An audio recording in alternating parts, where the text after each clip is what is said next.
esse texto ele retrata muito o que nós estamos vendo nos últimos dias, né? Nós estamos vivendo num tempo que nós não estamos nos sentindo sossegados, nem um pouco acomodados com o governo que a gente tem. Pelo contrário, né? O Brasil que a gente tem está nos incomodando demais. É ou não é? Sim. Não tem muita coisa que está nos incomodando? Vocês notaram que hoje foi o dia que a tocha dos Jogos Olímpicos passou por Belo Horizonte? Gente, que coisa que incomodou um tanto de gente. O trânsito virou uma loucura. O trânsito em Contagem de manhã estava terrível. O trânsito em Belo Horizonte, depois das 11 da manhã, que essa tocha foi para Pampulha, depois da Pampulha veio para o centro da cidade. E essa festa está rodando por aí, né? A tocha vai ficar ali na Praça da Estação, vai ter mais um tempo, um show à noite. E para muitos é motivo de alegria, para outros incomoda. Essas programações do Brasil incomodam a gente. As programações da Copa do Mundo incomodam algum, a programação para as Olimpíadas incomoda outros. O governo, como age com muitas coisas, nos incomoda, não nos traz paz, né? E esse texto fala um pouco sobre isso. Vamos ler um pouquinho? Olha só. Que legal, que interessante que está falando aqui nessa carta a Timóteo, né? A primeira carta, no capítulo 2, que fala o seguinte: devemos fazer orações por todos os homens.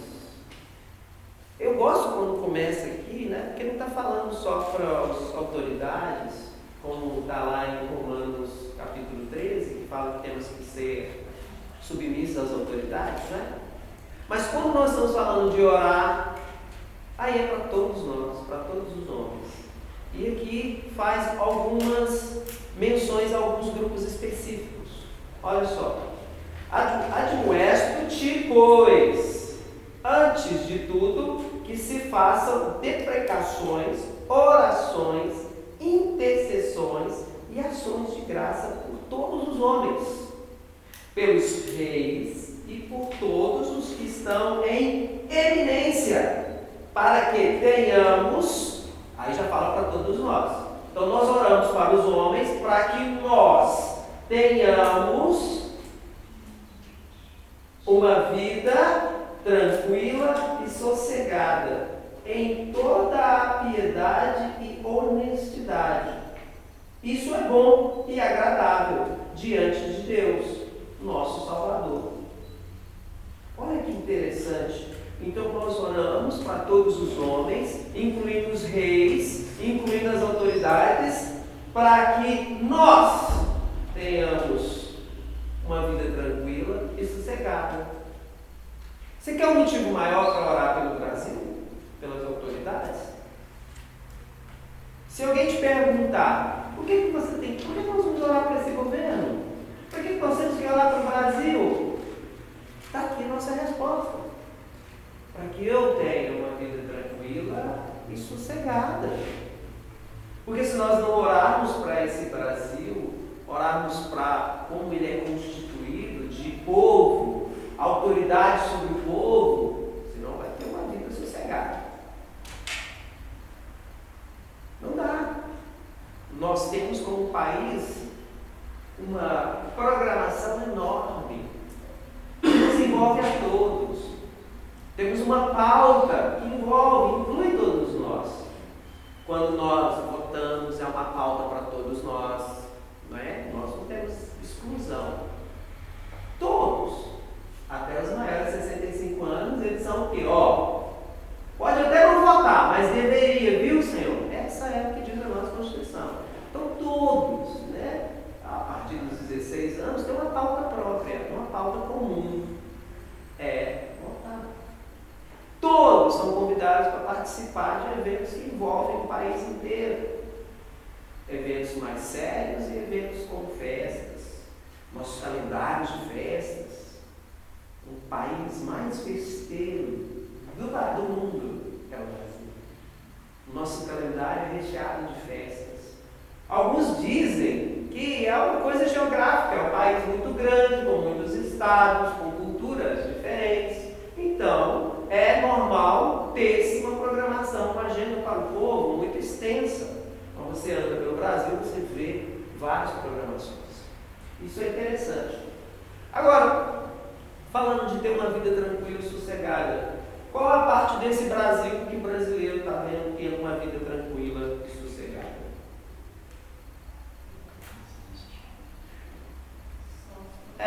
Corrupção, a segurança, a falta de uma estrutura para uma vida melhor, quando pensamos na saúde. Aí nós podemos citar os problemas, né, que estão nos flagelando aí nos últimos meses, como a dengue, não é? E outras mais. Não está tranquilo, não. Nós estamos muito longe do que está falando em Timóteo aqui. Será que nós estamos orando um pouco pelo Brasil? Ou será que nós oramos de tal forma, tão intensa, sobre áreas específicas, e hoje nós estamos tendo um resultado dessas orações? Eu tenho ouvido isso de muitas pessoas. Olha, o Brasil está passando por essa mudança política porque nós estamos orando. A mudança que nós estamos vendo é porque nós oramos. Pode ser, porque a oração, ela não nos deixa acomodados também. Pode ser que nossos períodos de oração pelo Brasil não vão ser tranquilos e sossegados. Por quê? Porque são momentos de guerra, momentos de intercessão, momentos de orar contra todo um espírito que vai contra os valores bíblicos. Nós, a missão, a Jocum, nós acreditamos que a melhor forma de orar pelo país não é apenas orar para que os planos dos seus governantes, sejam eles cristãos ou não, deem certo. Não é assim que se ora. Ora por um país em cima dos valores, em cima dos atributos do caráter de Deus. Então, quando nós oramos para um país por justiça, quando nós oramos por um país para que seja uma nação que reconheça a cruz, são orações universais para todas as nações. Aí vai descendo essa escala para específico. Como hoje à tarde nós temos oração para a igreja perseguida. Com certeza vamos estar falando de localidades específicas, onde a igreja é perseguida. Então, assim, à medida que conhecemos o diagnóstico de um país, nós vamos orando em cima do que tem sido caro para aquele país. E olhando o nosso Brasil hoje, olhando a nossa história, nós podemos chegar a alguns motivos de oração que precisam ser reavaliados por nós. E quando pensamos em reavaliar motivos de oração para o Brasil, nós temos que pensar nessas áreas e nessa agenda do Brasil. Vamos começar com um evento grande que nós temos agora, Olimpíadas. Como que nós podemos orar para um evento como esse? Nós temos hoje várias pessoas orando de várias formas. Alguns oram para que os atletas sejam bem-sucedidos. Tá bom isso? É a melhor parte das Olimpíadas. É ver homens e mulheres se superando, atletas se superando. Que bacana! É a melhor festa, é a cereja do bolo das Olimpíadas. Isso é muito bom para qualquer nação. Nós oramos para que não tenha nenhuma intervenção que atrapalhe a festa, como agora, com tanto o terrorismo, né, e nosso país, no Brasil, então as fronteiras não estão abertas. Oramos para isso, a gente ora. Nós oramos pelo fogo da tocha. Amém? Não, né? Não. Essa parte do evento das Olimpíadas que foi trazido lá do povo grego, a gente não quer saber. Porque isso é fogo estranho no altar, gente. Isso aí não tem nada não. A base bíblica para isso aí, isso é outro fogo. Não é o fogo do Espírito Santo de Deus. Não é o fogo de Deus. Essa parte, pode, claro, fique à vontade. Essa parte da agenda do Brasil a parte de entender a tocha, a sua história, nós temos que entender para orar com entendimento. Que nós aceitamos o que? Os atletas, nós aceitamos a festa, mas o que a festa tem, o que ela representa, a gente tem que ser cuidadoso. Vocês sabem o que aquele fogo da tocha representa? A história daquele fogo da tocha é assim: lá na Grécia, um homem resolveu roubar o fogo de Zeus. Zeus, um deus grego, deus do fogo, foi roubado. Um homem roubou o fogo de Zeus. E esse fogo foi trago para a terra. Assim começa a história da tocha, do fogo da tocha. Você já ouviu alguma coisa assim na Bíblia? Não, né? Então nós humanos, nós trazemos essa carga dentro das nossas agendas. Qualquer povo traz isso. Seja indígena, seja brasileiro, seja qualquer outra nação. Ele traz uma carga de cultura e de muita coisa que são fora de princípios e valores cristãos. E a gente que ora por essa nação, especificamente orando pelo Brasil, nós temos que ter um entendimento. Nós estamos fazendo, por exemplo, 100 dias de oração pelas Olimpíadas. 100 dias de oração pelas Olimpíadas. Nós temos motivos bem claros. E o fogo, está aceso ou não é um deles. Porque o fogo é a parte que não nos interessa. Quando você tem esse entendimento, você pode orar com propriedade. O que nós temos percebido hoje é que, quando se fala em oração pelo Brasil, tem faltado muito entendimento, uma busca profunda. Por que eu estou orando por essa causa? Por que eu oro pelos políticos? Está aí, Timóteo está te falando, para você ter uma vida tranquila e calma. Porque se nós não orarmos para esses homens que detêm o poder e a autoridade, eles tomam as suas decisões erradas, que essas decisões afetam quem? Nós. Então, se tem um motivo para orarmos por eles, é porque você quer ter uma vida tranquila e sossegada.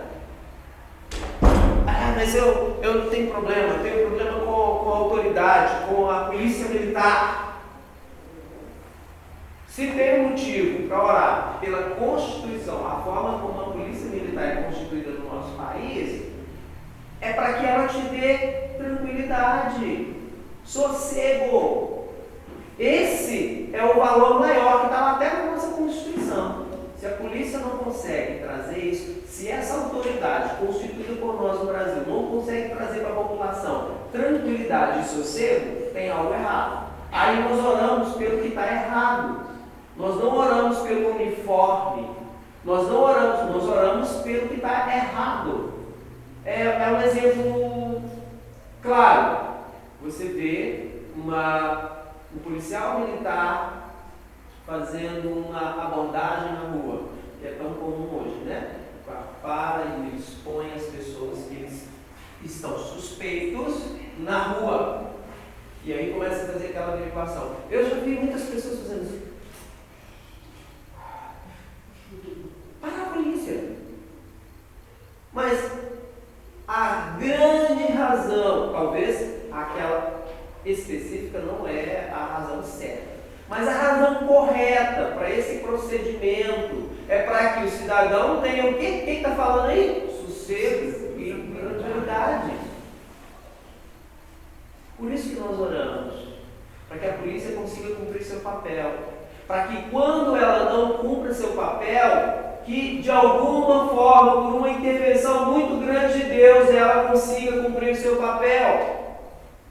Nós não oramos assim para que os planos da polícia militar deem certo. Não, o plano dessa autoridade constituída já está pronto. É para trazer tranquilidade e sossego. Da mesma forma, quando nós oramos para um político, Olha, vamos orar para o político fulano de tal, porque os planos dele são muito bons para essa região. Vamos orar para que ele entenda o seu lugar, o que ele deveria fazer para o povo e que ele traga justiça e transformação. E use até menos ideia dele, porque quanto menos mais ideia dele tiver, menos de Deus vai ter. Aí às vezes nós oramos errado pelos nossos políticos, nós oramos para que nós vamos orar para o fulano de tal, porque o plano dele é muito bom. O plano de governo do fulano é muito bom. O plano de governo do outro é muito bom. Nós estamos vivendo um momento agora, né, de transição aí, ó, como oramos hoje mais cedo, impeachment da Dilma. Ai, que dolorido que é para um país como o nosso passar uma transição de governo assim. Dói muito, dói no nosso bolso, dói em tudo, o país para em tudo, não é bom para ninguém. Aí você ouve pessoas assim, tinha que sair mesmo. Olha, tinha que ter as mudanças, mas nós temos que ter um entendimento que todas elas afetam a nós, em cima dessa palavra. Tira o nosso sossego, tira a nossa tranquilidade. Não tira só o emprego, ou o dinheiro, não, tira a nossa paz. Por isso que nós oramos. Então eu tenho que orar para que o governo que vai assumir também? Sim. Tem que orar para que ele traga para você e para a sua família o fruto da sua oração, sossego e tranquilidade. É assim que oramos para o governo. Não é simplesmente escolher um partido, não porque eu sou do partido, né? Um país como o Brasil tem partidos demais. Sabe? Uma das coisas que acontece no nosso país, ele é muito grande. São muitas regiões, então muitos partidos. E para a democracia é muito bom, porque é aquela questão de que na maioria, né, tem um consenso melhor. Mas vou te falar uma coisa, a Bíblia tem algo muito melhor que funciona do que democracia. A partir do momento que nós entendemos que nós temos um Deus e tudo que Ele faz coopera para o nosso bem, nós traduzimos isso para a nossa vida com atitudes de obediência a esse Deus, com andar nos seus valores, nos seus princípios. Aí aqui eu estou passando por todos os valores e princípios que estão na Bíblia, tá? Estou falando de que quando você é fiel naquilo que você se comprometeu com Deus, quando você tem uma vida íntegra diante de Deus, você passa a andar em cima de outros valores. Mas como que é isso? Quem é dono do ouro e da prata? Deus. Ele é dono do dólar? Ele é dono do euro.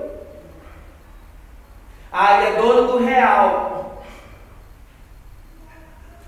Isso é nosso. O capitalismo é coisa nossa. Nós inventamos isso para colocar valores em coisas e em objetos e fazer troca de moeda entre nós. O nosso Deus está acima disso um pouquinho. Ele é dono do ouro e da prata. Por que ele é dono do ouro e da prata? Quando tem uma alteração no nosso país, né? E a nossa vida financeira fica difícil, porque o aluguel fica mais caro, porque a gasolina fica mais cara, porque um tanto de coisa fica mais caro, tem uma coisa que está sobre isso, que é o quê? A bênção de Deus sobre você, a prosperidade de Deus sobre você. Amém. Você está pregando sobre teoria da prosperidade? Não. Eu estou te falando o valor soberano que rege tudo isso. Deus é dono do ouro e dono da prata. Quando Ele quer te abençoar, Ele te abençoa. Ele não depende do dólar, não depende do real, Ele não depende da inflação. Então, quando nós oramos para esse Deus, para abençoar a nossa vida financeira ou a vida financeira do país, nós temos que pensar assim. Eu estou orando para o Deus que é dono disso tudo. Eu estou falando com quem manda. Quando nós oramos para coisas menos que isso, nossa oração não é efetiva. Vou te dar um exemplo. Em missões, nós temos vários missionários indo e vindo de todo lugar. E eles dependem financeiramente do sistema que a gente vive. Depende, estão debaixo deles. Agora, eu já encontrei alguns alunos se preparando para ir para missões. Eu encontrei um grupo de brasileiros que estavam se preparando para ir fazer missões na África. Mas eles tinham que comprar passagem.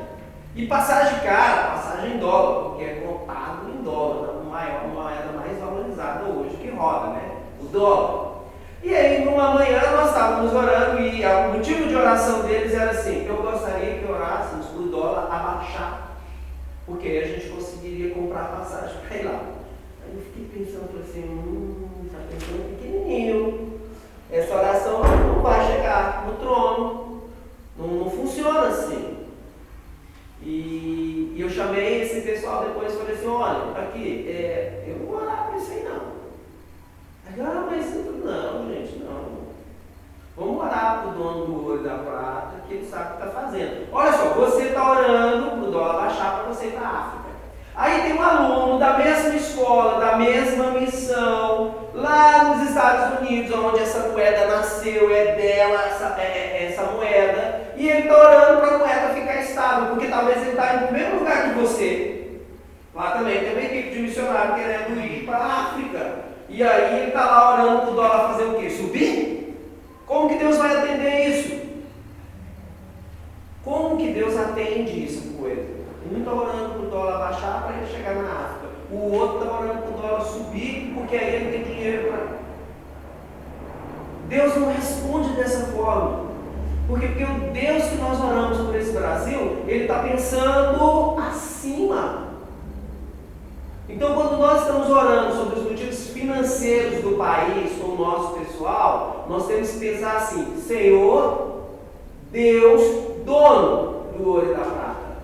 O Senhor está acima disso. Abençoa os nossos planos, mas os seus propósitos prevaleçam sobre essa nação. Estão entendendo como que nós colocamos a oração, que o maior valor da oração é o quê? É o acesso direto a Deus, a Jesus. Isso foi conquistado lá na cruz. Depois da morte de Jesus na cruz, que você entendeu o sacrifício dele, que você o aceitou no seu coração, que Deus passou a te tratar como filho adotivo, né? E o nome da igreja onde estamos é bem sugestivo, herdeiros. Temos acesso direto ao trono de Deus. Mudou. Então, quando nós não colocamos a oração, esse diálogo com o Senhor, no seu devido lugar, no seu devido valor. Aí oramos pela situação política do Brasil. Oramos para que o político fulano de tal se esteja bem, porque ele é um homem bom, porque ele é crente. Ou outro nós oramos porque não, aquele ali não vai ser bem, porque aquele ali ele é de uma outra seita, ele é de uma outra religião, então nós oramos para que ele nem chegue lá no poder. Olha, nós oramos para que a gente tenha um governo, autoridade sobre nós. E a autoridade sobre nós, ela é temporal. A gente não entende isso. Nós não temos líderes eternos sobre nós, a não ser o Senhor nosso Deus. Nós não temos líderes eternos sobre nós, a não ser o Senhor nosso Deus.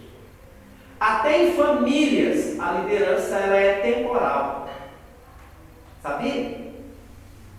O que é uma liderança temporal? Olha, se tivéssemos contratado para essa conferência alguém que fosse limpar essa sala, E a pessoa tem um horário para limpar essa sala. Vamos dizer que o horário é 6 horas. Tem um horário para ser cumprido. Essa pessoa, ela é a responsável de limpar essa sala.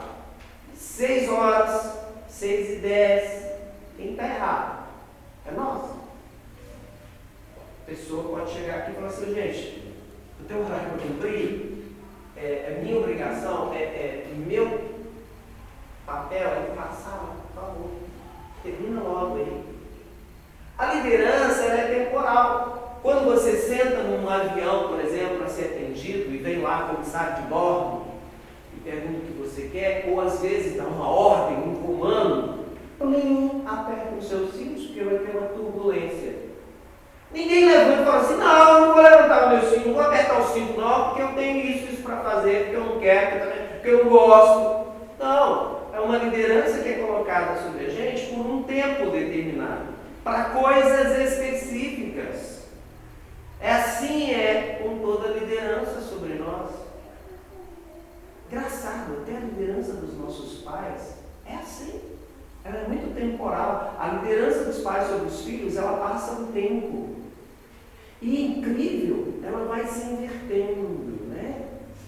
Outro dia eu estava numa casa, alguns filhos estavam discutindo com os pais, porque os pais estão bem idosos e eles queriam ir para a igreja e ele queria ir dirigindo.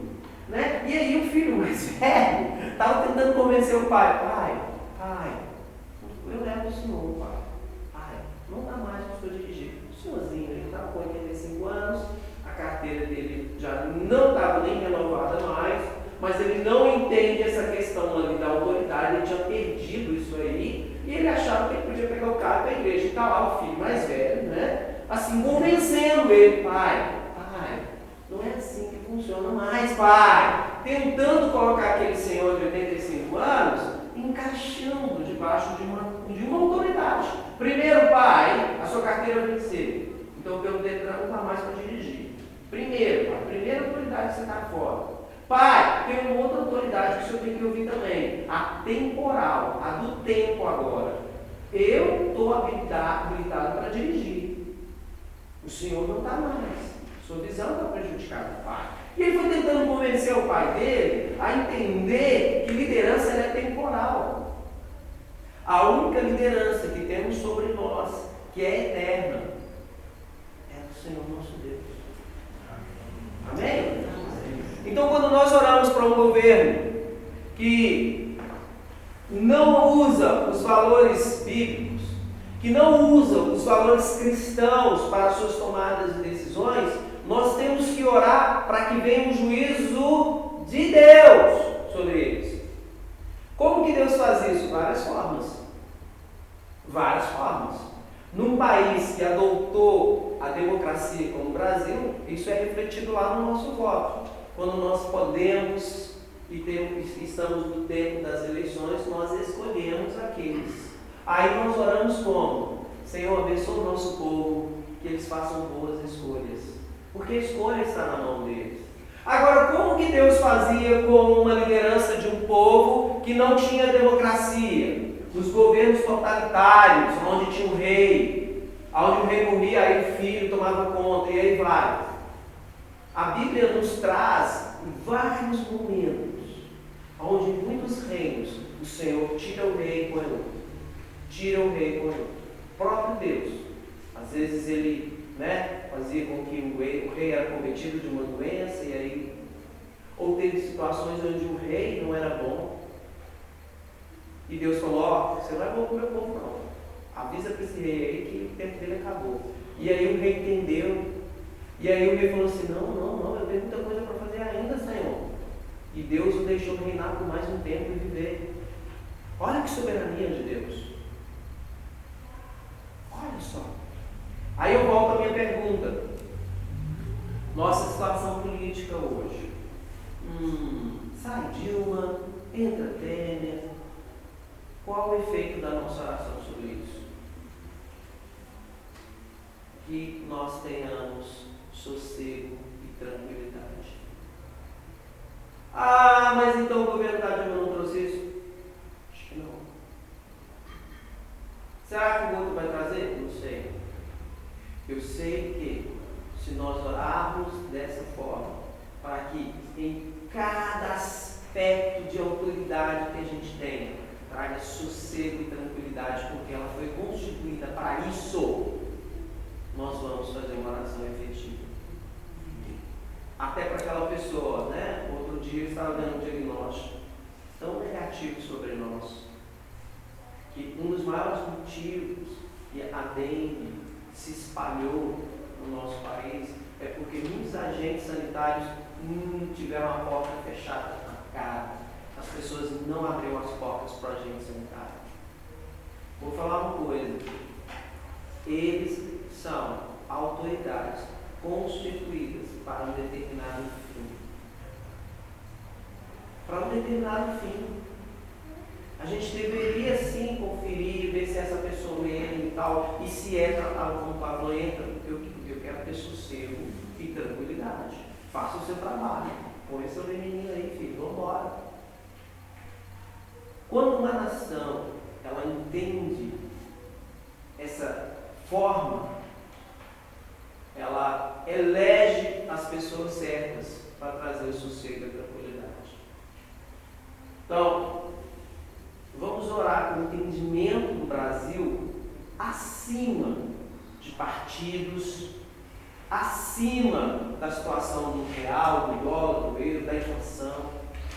Nós oramos para que tudo coopere para o bem daqueles que amam a Deus e o temem. Porque Deus não vai abençoar todos.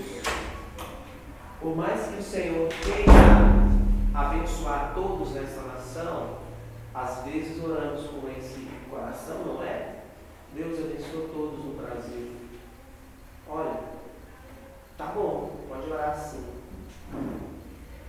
Mas até Jesus, até o Senhor Deus, o seu Pai, que enviou Jesus naquela cruz para morrer por todos, tinha um entendimento que nem todos entendem e aceitam o sacrifício de Jesus na cruz.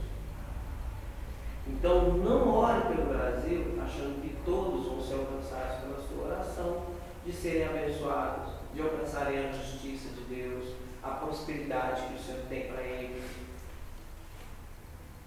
A gente tem que orar com entendimento de que a bênção, ela é para todos, mas ela precisa ser aceita. Quando ela é aceita, a pessoa é abençoada. Então não adianta orarmos para que um governo de determinada pessoa, determinado político, seja abençoado, se esse não aceita a bênção. Nós temos que orar para que outra coisa não morra. A justiça, a transformação. Hoje nós temos no Brasil uma igreja mais unida quando falamos em oração. Mais do que tínhamos há 10 anos atrás, mais do que tínhamos há 5 anos atrás. Mas tem um fator que nos une em oração. E eu não sei até quando vai ser isso que vai nos unir em oração pelo Brasil. Mas uma das coisas que nos une é porque nós não estamos tendo sossego e tranquilidade. A falta de sossego e tranquilidade no Brasil tem nos levado a ter momentos como esse. Como que eu olho para esse Brasil? Por todo lado que eu olho, todas as esferas dessa sociedade brasileira, eu não encontro sossego e nem tranquilidade. Qual é o profissional hoje que pode dar uma reportagem, você viu na televisão, falando assim, não, eu estou muito tranquilo, a minha profissão está muito tranquila, está tudo indo muito bem. Não tem. E quando você achar, você fala, glória a Deus, conseguimos algo como nação. Tem uma área onde temos tranquilidade, sossego e tranquilidade. Nós não temos no momento. Nós temos que ter orações para o Brasil mais focadas. Ah, mas o que é orar pelo Brasil de forma mais focada? Vamos orar pela corrupção. Todo mundo aqui já orou pela corrupção? Gente, mas quando você ora pela corrupção, nós temos que ter entendimento e fazer uma oração mais incisiva de que a corrupção é a concupiscência da carne.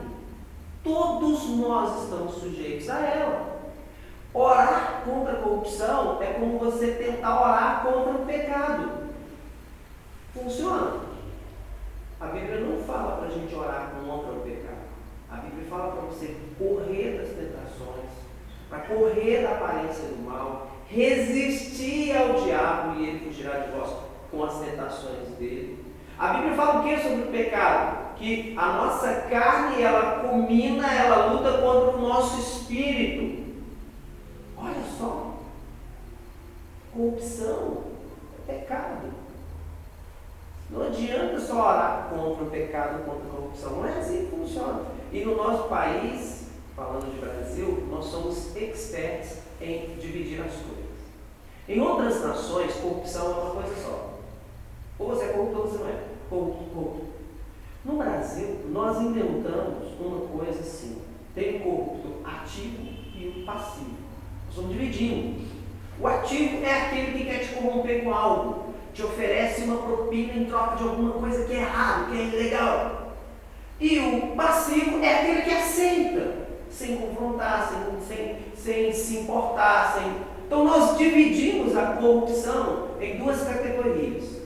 Agora imagine você, eu estou na fila do supermercado, aquele supermercado de sábado de manhã. Já foi no supermercado sábado de manhã, né? Lotado, porque está cheio de promoção, porque está todo mundo em casa para fazer a compra mesmo. Então o negócio está cheio. E você está lá com o seu carrinho já, meia hora na fila para pagar. Aí seu vizinho chega. Ele chega com aqueles coisinhas na mão, né? E ele gosta ali do celular e tal. E de repente ele, irmão, deixa eu jogar aqui com você. Opa! E você acabou de orar, sair da vigília orando contra a corrupção. A gente está corrompendo o próprio sistema que a gente impôs. Nós colocamos um sistema de que você vai para o seu mercado, tem uma fila, você aguarda a sua vez. Quando isso é quebrado, quando a gente usa uma outra forma para isso, a gente está indo contra o próprio sistema que a gente mesmo colocou sobre nós. É corrupção. Aquele que te pede para entrar na fila é o ativo. Ele é ativo, ele está te pedindo algo que não depende de você. Aquele lugar você não comprou para estar ali na fila. Ele foi adquirido pelo seu esforço, perseverança de ter ficado na fila. Ele é seu, ele não é um direito passado. Aí né? Agregado, que você agrega outro. Aí a pessoa é o corrupto ativo que te pede algo que você não pode dar. E você vai ser o corrupto passivo que aceita. E aí nós estamos orando sobre corrupção de forma errada. Nós temos que orar quando pensamos em injustiça, quando pensamos em um governo corrupto, um político corrupto, nós temos que ser específicos, porque com o pecado, o Senhor nos fala para tratar assim com o pecado. O pecado tem nome. Então você pecou contra o seu irmão, você vai lá, você pede perdão, você confessa o que você fez, e você está perdoado, e você pede perdão, libera perdão, dá nome, tem nome. As nossas concupiscências da carne, elas têm nomes. Não é verdade? Corrupção. É o jeito errado de orar. Vamos orar contra a corrupção. Não. Vamos orar contra as injustiças que estão acontecendo. Nisso, dá nomes a elas. Às vezes nós não queremos fazer orações tão específicas assim. E aí, elas não são orações específicas. Elas não atingem o coração de Deus como deveria atingir. Porque Deus fica lá de cima olhando para nós, assim, como eu vou abençoar o Brasil. Estão orando por corrupção, mas ela é a concupiscência da carne sujeita a todos. Tem que ser específica. Olha, eu gosto que ore pelo meu vizinho Manuel, porque o seu Manuel, ele faz isso e é errado, ele não segue a lei. Isso é orar específico. Olha, eu gostaria de orar pelo político fulano de tal, porque o fulano de tal, ele tem uma tendência a não andar na lei. Então nós temos que orar por ele. para que ou ele entre na lei ou outro entre no lugar dele. Assim nós oramos específicos. Aí nós vemos hoje, né, a igreja vai para a rua, faz as suas manifestações e se junta. Olha, pode ir, bacana, mas nós temos que ter o entendimento de que se estamos indo, aderindo a um movimento desse, nós entendemos e temos uma cosmovisão de como Deus vê aquilo, de como aquilo atinge um valor e um princípio de Deus. Não é só ir para a rua porque nos chamaram pelo Facebook ou pelo pastor que fala todo mundo vão para a rua porque vamos nos juntar como professores, ajudar os professores que estão em greve. Olha, você quer uma causa mais justa que essa, mas nós temos que entender por que estão, o que move isso. Vocês ouviram, né, nos noticiários que algumas escolas técnicas lá em São Paulo estão de greve porque os alunos estão achando que não estão sendo bem tratados, a merenda não está certa e tal, e alguns invadiram as escolas técnicas, estão lá, morando lá dentro, até podendo fazer alguma coisa. Alguns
e acabar com vocês, mandar vocês de volta para o continente de vocês, porque se nós tivéssemos sido conquistados pelos holandeses, nós teríamos um outro perfil.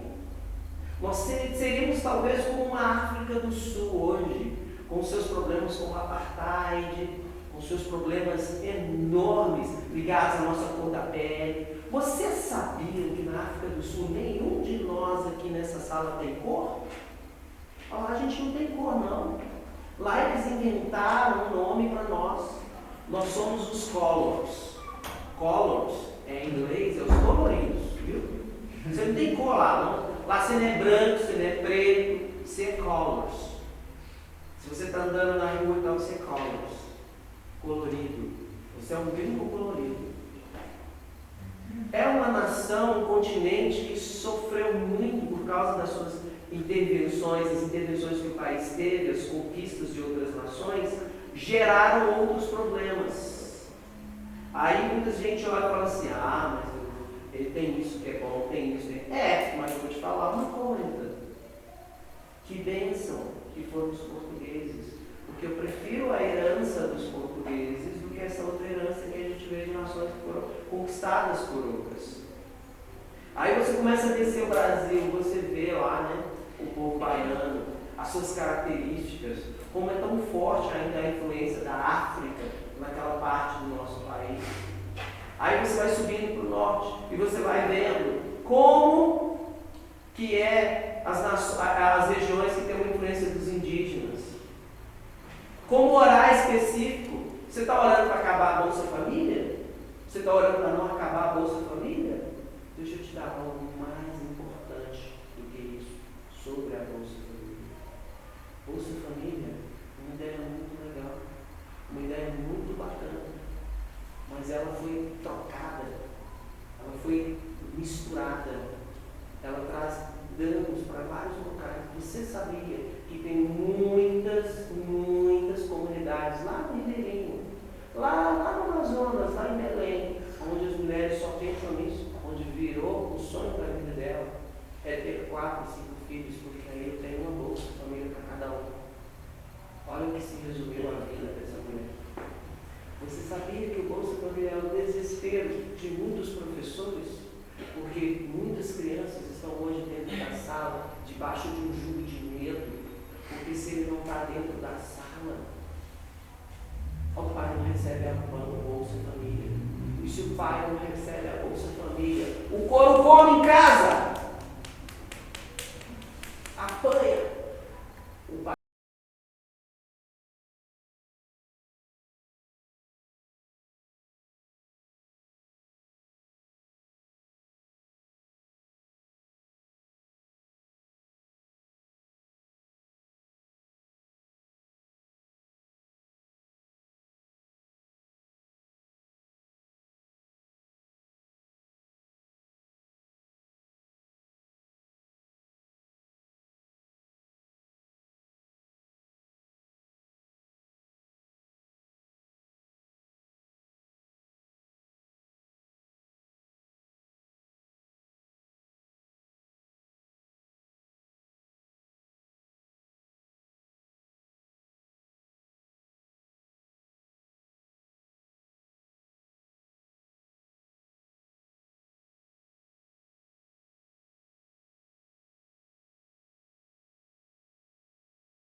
a bolsa de escola funcionava assim: quando o aluno era extremamente inteligente, quando ele era muito bom, se destacava numa matéria, ele não pagava por ela.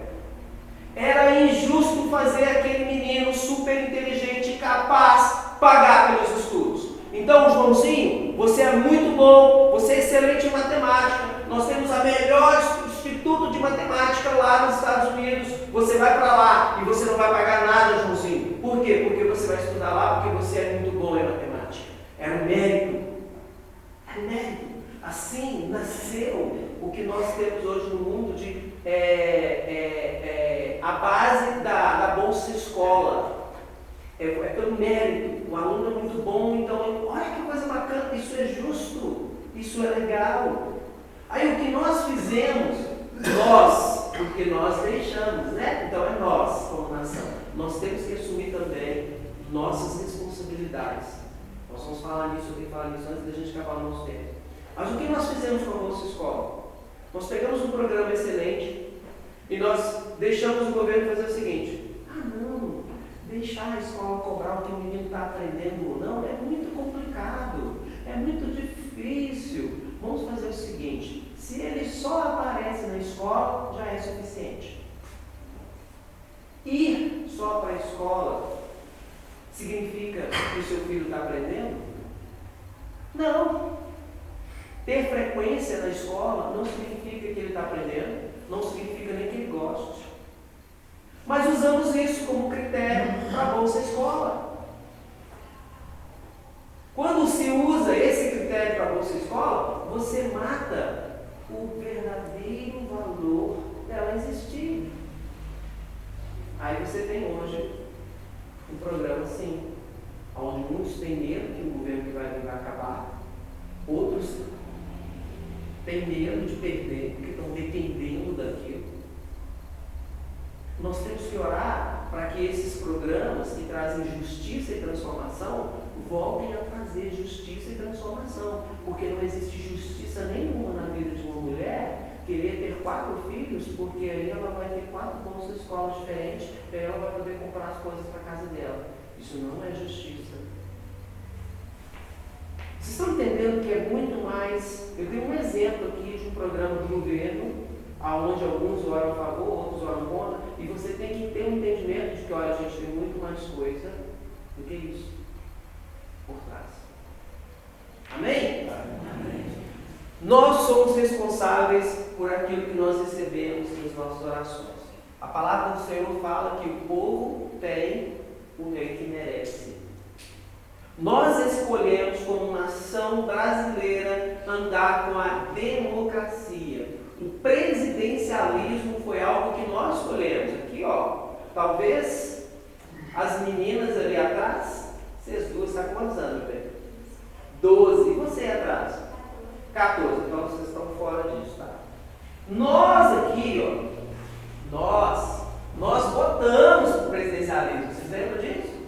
Nós tínhamos que escolher, nós queremos o parlamentarismo, nós queremos o presidencialismo. Nós votamos para ter esse sistema de presidencialismo. Então a responsabilidade é nossa. O que nós fizemos agora com o impeachment é nós adiamos, pegamos um governo que foi eleito com maioria e adiamos o governo da Dilma por 6 meses, enquanto ela está aí tentando se safar de um tanto de coisa, nós adiamos. Foi legítimo ou não? Foi justo ou não? Se nós ficarmos aqui pensando se foi legítimo ou não, se foi justo ou não, nós vamos ficar dando voltinha em cima de algo que deveria ser soberano sobre nós. Você quer o quê? Tranquilidade e sossego?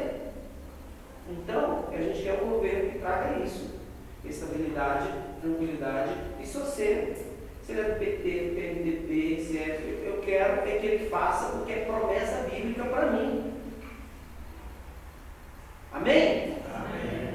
É assim que nós oramos para o governo, que ele faça o que a Bíblia diz que é herança dele para o povo. Ter uma polícia que oprime o povo, ela está fora do quê? Do que ela foi constituída para ter. Ela não foi constituída para oprimir o povo.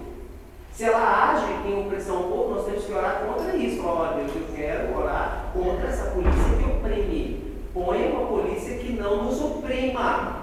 Ponha, Senhor, pessoas que vão trazer justiça e transformação segundo os seus valores. Aqui no Brasil, um dos aspectos de poder orar pelo Brasil é porque você ora para uma nação que tem um excesso de liberdade maravilhoso. Mas é tremenda a liberdade que nós temos. Em todos os aspectos. Em religião, por exemplo. Às vezes recebemos voluntários de algumas nações mais fechadas. Gente, eles não entendem a gente. Eu lembro de um soldado de Israel, um soldado menino jovem, entre 20 e poucos anos. Ele veio ser voluntário nos nossos trabalhos por 3 meses aqui. Ele chegou aqui, começou a rodar essa cidade e veio em cada rua de 5 igrejas. Cada rua que ele ia, 5 igrejas, cada uma com um nome diferente. Primeira semana dele com a gente, ele me explica isso.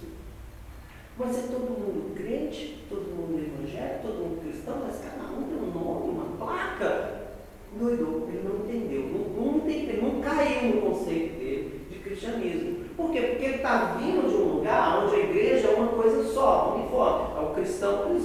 Pronto. O cristão ortodoxo está aqui, o cristão neoliberal está aqui, o católico está aqui. Não existe essa coisa. Isso existe aqui, para a nossa nação, que é uma liberdade tão grande que você pega a Bíblia, Deus te chama, você sente chamar, você fala, olha, Deus está me falando, vou largar minha profissão, vou ser pastor. Vou abrir uma igreja. E ela vai ser, como eu tenho uma tia. Eu tenho uma tia, muitos anos de evangelho já, uma mulher muito influente na igreja. E um dia ela me ligou e falou assim, Alexandre, Deus me falou para abrir uma igreja. Aí eu já arrepiei, falei assim, oh, meu Deus. E agora? E igreja vai ser Águia de Fogo. Aí não, parece uma escola de samba. Que é isso, tia? Igreja Águia de Fogo? Não, porque eu tive uma visão. Porque Deus me mostrou. Porque essa liberdade que nós temos de andar perto do Senhor, de ouvir de Deus, de entender, de executar, às vezes nós extrapolamos. E se nós temos uma representação do reino de Deus tão diversificada, porque cada igreja hoje, cada uma delas, independente da sua religião, independente da sua denominação, né? Ela é uma representação do reino de Deus. Aqui ela é muito diversificada. Aí às vezes nós entramos em conflito com nós mesmos. Não olha assim para a igreja brasileira. Não olha assim. Olha para que por mais diversificada que ela seja, por mais placas que sejam diferentes, que elas representem o reino de Deus.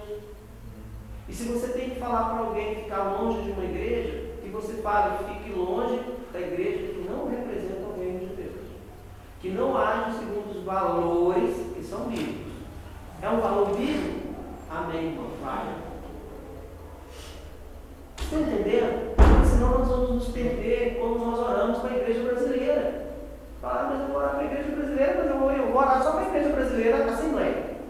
Eu vou orar só para a igreja brasileira, Deus é amor. Não, eu vou orar pela igreja brasileira, quadro do lar. E aí vai a fila.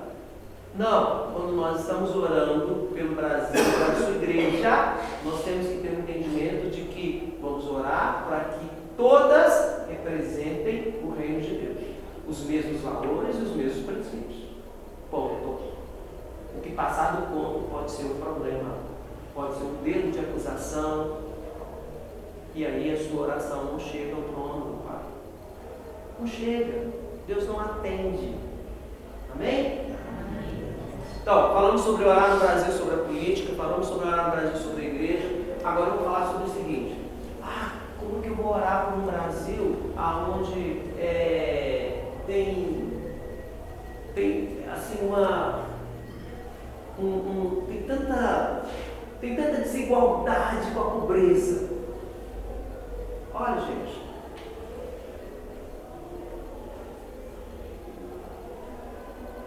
eu aprendi uma coisa. Tinha uma palavra na Bíblia que sempre me incomodou muito. Uma palavra na Bíblia que fala que se você for fiel no pouco, Deus vai te colocar no muito. Porque eu sempre tentei andar em fidelidade com o Senhor, mas nem sempre eu estou no mundo, não. Nem muito financeiramente, nem muito saúde, nem muito outras coisas. Então eu sempre tinha um conflito com esse princípio. Se eu sou fiel no pouco, Deus vai me abençoar no muito, mas eu estou sendo no pouco há tantos anos e nunca chego muito.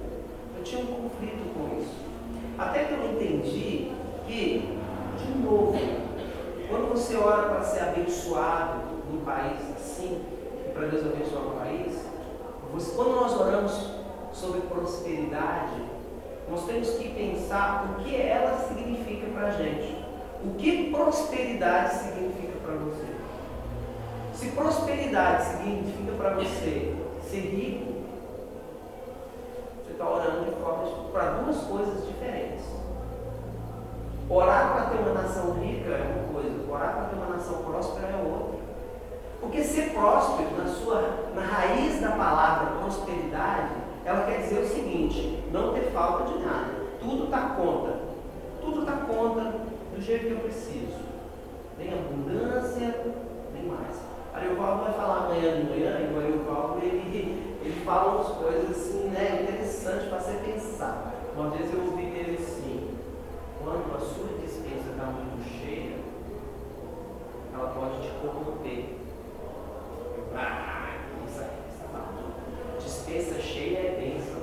Ele falou: mas a dispensa cheia também pode corromper o seu coração. Porque você passa a não depender de Deus, você passa a depender da força do seu braço, do seu salário. Né? Você agora recebe mais convite para dar e você é tentado a não dar. Então, a dispensa cheia, ela tem essa coisa. Ela é uma bênção, mas ela tem que ser bem administrada, senão a bênção vira maldição. É o que acontece com o rico. O rico, quanto mais dinheiro ele tem uma tendência de ser mais seguro. Né? É grande coisa por trás do rico. Por isso que a Bíblia fala o quê? Para a gente não ter o coração no dinheiro. Porque se o seu coração está no dinheiro, isso vai te corromper. Se o seu coração está na sua dispensa cheia, vai te corromper. Deus está nos chamando para orar para o Brasil, onde o povo não tem coração no capitalismo, no capital, no ter, ser próspero. Não, nós temos que orar para o Brasil ser próspero para que a nação seja feliz com o que ela tenha. Porque o Brasilzinho que tem. Se você quer fazer uma oração muito profunda para que Deus abençoe a nação, comece a olhar para o que a nação tem.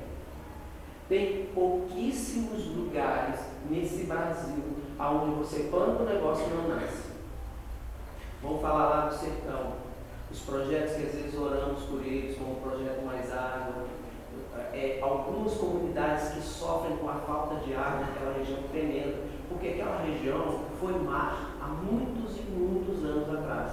Então o que aconteceu? O solo, ele é salgado, tem sal no solo, mas tem muito sal, tem sal lá que não dá para nascer, coisas que a gente planta que não nasce, porque a terra tem muito sal, por isso que terra seca, tem que ser coisas bem específicas, raízes bem específicas que nascem lá. Fora o sertão, gente, fora o sertão, qualquer outra terra desse país, tudo nasce. Tudo nasce. Nós somos um país onde a nossa terra é muito abençoada e nós não valorizamos isso, a forma como fomos abençoados com essa terra quando oramos pelo Brasil sobre prosperidade. Eu estava, há 2 semanas atrás, eu fui em Belém dar aula lá na Escola de Desenvolvimento Comunitário e o povo lá da base, eles têm muito cuidado com a semente das coisas que eles comem. Eles falam assim: cuidado, viu? Guarda a semente, viu? Não joga no chão não. Aí pega o dedo, qual o problema? Cospe logo o caroço da manga lá no chão, não pode, não sei o quê. Não, vai crescer, cresce um negócio aí, depois vira um problema. Como é que é? Aí eles me lembraram de Pastor Alexandre, Belém, a terra é preta, plantou, jogou, nasceu. Olha só, olha o Brasil que a gente tem. Eu estava olhando lá, né? O açaí, por exemplo. Açaí é algo que a gente gosta tanto, é difícil achar um lugar de açaí bom, né? Saí com a equipe à noite para passear, e aí eles me mostraram umas casas com umas luzes vermelhas. E aí, o missionário estava comigo e falou assim: Alexandre, não se confunda. Essas casas com uma luz vermelha não é nenhum lugar de prostituição não, viu? Como é em outros estados, não. Essa luz vermelha significa que tem açaí 24 horas. Como é que é? Tem açaí 24 horas, porque como eles colhem o açaí, eles têm que vender o açaí rápido. Eles congelam ele para ir para outros lugares, mas o açaí bom mesmo é o fresquinho. É o fresquinho. Com 12, 13 horas que foi colhido. Ou açaí bom. Gente, eu comi um negócio para outra coisa. As riquezas que nós temos no nosso país, a gente tem que entender quando a gente está orando para que Deus faça com que essa nação seja próspera, que a gente seja bons administradores do que a gente tem. Olha o nome do nosso estado, Minas Gerais. O tanto de ouro que esse estado já proveu para o mundo inteiro. E aí você está falando de Portugal, e Portugal foi o que foi por causa de todo o ouro que trouxe dessa região. É aqui, é no seu estado, é onde você nasceu. Eu encontro às vezes indianos, europeus, eles chegam aqui para passear, para fazer alguma coisa, sabe onde eles querem ir? Ouro Preto. Não, se pisar aqui não for em Ouro Preto, é pecado para eles. Por quê? Porque é a terra que eles ouviram, é a terra do ouro, é a terra da pedra preciosa. É chegar lá e comprar uma ametista, uma pedra cara aí fora, cara, por um preço simples. Deixa eu fazer, eu vou lá comprar uma ametista, uma esmeralda, uma coisa, porque lá é muito barato. Indianos vêm aqui e compram um diamante, né? E levam. Levam por quê? Porque lá é assim, 4, 5 vezes mais. Estava com um casal outro dia, missionários também, ele é brasileiro, ele é da Coreia. Estavam indo para a Coreia para gastar 3 meses lá na igreja dela, ver a igreja, ver o povo, dar uma reportagem que eles estão fazendo. Na verdade, ela é uma missionária da Coreia, que está no Brasil, e sabe o que ela faz com a igreja dela? A igreja dela tem 15 missionários lá na Coreia do Norte. Para esses missionários não serem expostos por causa da comunicação deles, passando para a Coreia do Sul, para não terem problemas de perseguição, toda a correspondência deles vem para o Brasil. Vem para a mão dessa missionária aqui. Toda a correspondência. Carta para a família, registro de Facebook, tudo ela faz para eles do Brasil. Do Brasil, ela manda para o povo deles, lá na Coreia do Sul, para a igreja. Bacana o trabalho dela, de fazer um desvio para não tirar, né, não deixar em foco esses missionários que estão trabalhando lá. E eles estavam indo de volta para casa por 3 meses. Sabe do que a mala dela estava cheia? Cheia. Ela falou, olha, se eu não chegar lá no meu país com isso aqui do Brasil, acham até que eu estou pecando contra eles. Mel. O Brasil faz o melhor mel que tem no planeta. O mel mais saudável está aqui. Dizem que é por causa das nossas plantas, porque as abelhas que nós temos, os 5 ou 6 tipos delas, elas, nessa coleta, né, do pólen ali, elas vão para... É um mel, gente, é outra coisa. Ela falou que o mel na Coreia é um negócio tão ralinho, parece uma aguinha com açúcar. Esse é o mel que a abelha lá produz. Agora, se você dá uma olhada no nosso mel, que negócio bom. Sai da garrafa, ela leva uma mala cheia de mel. Eu falo, eu levo mel, Alexandre. Eles ficam assim, felizes da vida. Sentem o melhor presente que eu podia levar do Brasil. Tudo isso aqui, nós não valorizamos. Aí encontro às vezes com jovens que me frustram quando falam assim, eu quero ir embora desse país, eu quero morar em outro lugar. Não sabem as conquistas que nós já fizemos nesse país, a preço de oração, a preço de muito trabalho. Isso aqui ainda é uma nação muito, mas muito boa para se viver em todos os aspectos. Às vezes reclamamos do SUS, Sistema Único de Saúde. Poucos países têm isso. Lá nos Estados Unidos agora, que é uma nação muito em evidência, né? Estão tentando fazer um sistema assim, mas não tem ainda não. Você não chega lá no pronto-socorro e não é atendido antes do seu cartãozinho de crédito passar lá, antes de você anotar um compromisso financeiro que você vai morrer, mas você vai ter que pagar aquela conta. E a gente aqui, tudo bem, podemos reclamar à vontade do nosso sistema de saúde, mas pelo menos nós temos gente onde nós não paramos para orar por ele, para que ele seja mais eficiente, para que ele seja melhor. E tem nações que não têm. Americanos, principalmente missionários, vêm para o Brasil, sabe a primeira coisa que eles querem fazer aqui no nosso sistema de saúde? Cuidar dos dentes. Porque é muito barato. A gente acha caro. Fazer um canal hoje, não é? Fazer um tratamento dentário, você que paga o plano de saúde, você sabe. Mas é muito, muito caro. Europeu não vai no médico todo ano. Essa história de check-up no médico todo ano, que é que nós somos orientados para fazer, né? Ô irmão, já foi no médico esse ano? Não é assim lá, porque são recursos caros. Então cada nação tem o seu conjunto de valores. Nós temos que valorizar o conjunto de valores que nós temos. Nós temos muito nessa terra para valorizar. Às vezes eu vejo alguns que moram fora do país e voltam para cá assim loucos, falam, graças a Deus, estou no Brasil, que bom, Alexandre, não aguentava mais morar em outra nação. Há uma liberdade que a gente tem. que você não vai encontrar em outras nações. Né? Estava conversando com um americano que trabalha com a gente, ele falou assim: Alexandre, olha para os americanos, o povo está tão odiado hoje no mundo. Você passa pelos aeroportos, aí abre o passaporte, vê que é americano, aí o cara já trata mal. Trata mal. Sabe como é o brasileiro tratado?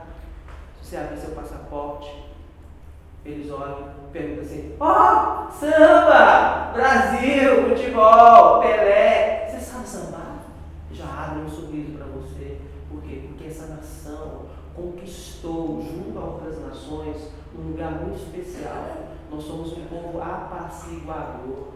Nós não somos um povo de guerra.